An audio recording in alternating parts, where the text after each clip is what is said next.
Well, at least 6 people were hurt, including 2 firefighters, in a crane fire at a New York City construction site. Mayor Eric Adams says that the city is lucky it wasn't worse. The flames broke out just before 7:30 this morning at a 50-story building on Manhattan's West Side. Fire officials say the crane arm caught fire, partially collapsed to the ground below. So our Lilia Luciano was at the scene this morning. Lilia, I can see that it's still quite an active scene. What's happening there? That's right, Anne-Marie. There's still quite a lot of firefighter, police, EMS presence. What we learned from the mayor was that there were more than 200 firefighters and EMS personnel.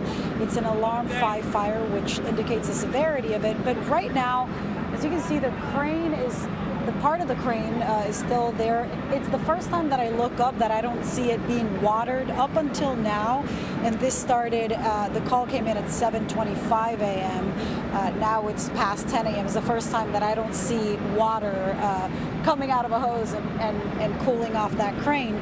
Part of the crane too, the part that fell, you can also see it back here behind me. That is what collapsed. It all started, as I said, 7:25.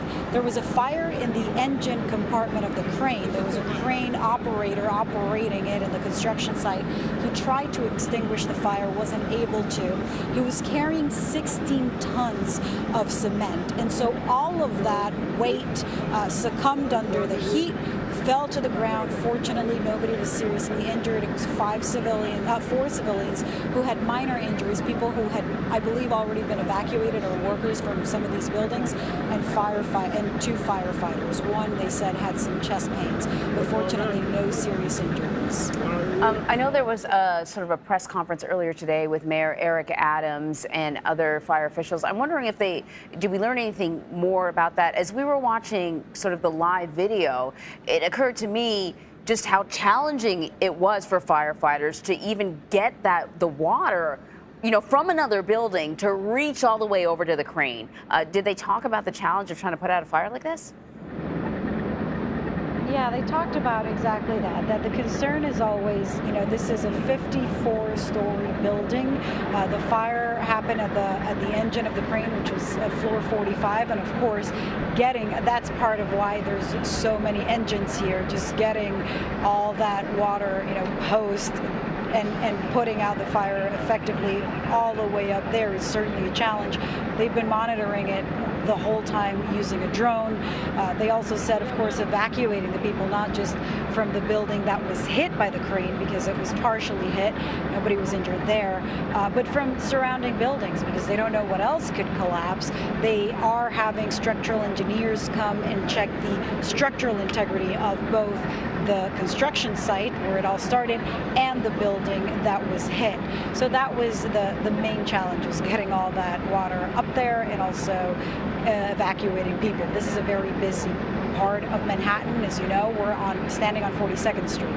This is Port Authority. This is where the buses come through. This is extremely busy. So Mayor Adams was saying we were very fortunate, we were very lucky that these, so many tons of cement coming down from a massive crane did not result in any serious injuries. And it's because it happened at such an early morning hour where you don't have the busyness that you would at other times of the day. Like, for instance, now, all these blocks are cordoned off and keeping people safe. And I think I just heard kind of like the tail end of Mayor Adams, and it seemed like he was either mentioning the crane operator or the construction company. Do we know anything about, safety measures, history, patterns of behavior, anything about whether it's the construction company or the crane operator? Yeah, they are looking into the construction company. They said that there had been one prior incident at this site, nothing major, something like they hit one of the power lines or something at some point, but that they did not have any prior incidents at this construction site. Mayor Adams also commended the crane worker, the crane operator, who tried to put out the fire as much as he could, but of course, with the engine fire, he was clearly close to that. He had to leave his post, and that may have led, clearly the fire continued. They explained that weakened the cables that were holding all of that weight, and that's how the collapse happened. But they're looking into the contractor, they're looking into the construction company, and also they said that they pulled the permits for the buildings, just to inspect that everything was happening as it should. Right. All right, Lilia Luciano, thank you so much. The fire. Right. Thank you so much, Lilia.